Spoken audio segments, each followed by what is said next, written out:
नमस्कार दोस्तों, केंद्रीय वित्त मंत्री निर्मला सीतारमण ने 2025 का केंद्रीय बजट पेश करते हुए मिडिल क्लास को एक बड़ा तोहफा दिया है। अब सालाना 12 लाख तक की आय पर कोई टैक्स नहीं देना होगा, जो नई टैक्स रिजीम के तहत किया गया है। वित्त मंत्री ने कहा कि यह कदम मिडिल क्लास के लिए एक ऐतिहासिक पहल है और इसे सरकार का सबसे बड़ा तोहफा माना जा रहा है। इससे पहले 2014 में आयकर सीमा 2.5 लाख रुपए थी, जिसे 2019 में बढ़ाकर 5 लाख रुपए और फिर 2023 में 7 लाख रुपए किया गया था। अब सरकार ने इसे 12 लाख रुपए तक बढ़ा दिया है, जिससे मिडिल क्लास को टैक्स में बड़ी राहत मिलेगी। Personal income tax reforms with special focus on middle class. Democracy, demography, and demand are the key support pillars in our journey towards Vikasit Bharat. The middle class provides strength for India's growth. This government, under the leadership of Prime Minister Modi, has always believed in the admirable energy and ability of the middle class in nation building. In recognition of their contribution,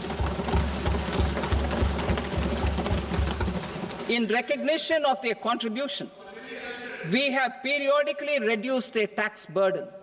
Right after 2014, the nil tax slab was raised to 2.5 lakhs of rupees, which was further raised to 5 lakh rupees in 2019 and to 7 lakh rupees in 2023. This is reflective of our government's trust on the middle class taxpayers. I am now happy to announce that there will be no income tax payable up to income of 12 lakh rupees.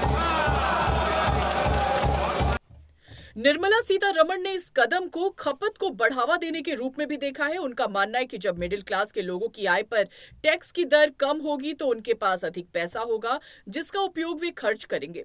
इससे बाजार में मांग बढ़ेगी, जो अर्थव्यवस्था को मजबूती प्रदान करेगा और व्यापार की गति में भी सुधार होगा। प्रधानमंत्री नरेंद्र मोदी के नेतृत्व में सरकार ने हमेशा मिडिल क्लास की अहमियत को समझा है और उन्हें आर्थिक राहत देने के लिए कई महत्वपूर्ण कदम उठाए हैं। इस नई टैक्स व्यवस्था से मिडिल क्लास को न केवल वित्तीय राहत मिलेगी, बल्कि ये उनके जीवन स्तर को भी बेहतर बनाएगा। वित्त मंत्री ने कहा कि इस कदम से सरकार का उद्देश्य मिडिल क्लास के योगदान को पहचानना है और उन्हें आगे बढ़ने के लिए एक बेहतर अवसर प्रदान करना है। बजट में इस तरह के सुधार से देश के आर्थिक ढांचे को नई दिशा मिलेगी और ये सुनिश्चित करेगा कि आम नागरिक, खासकर मिडिल क्लास, देश के विकास में सक्रिय रूप से भागीदार बन सके। न्यूज अपडेट के लिए बने रहें हमारे साथ।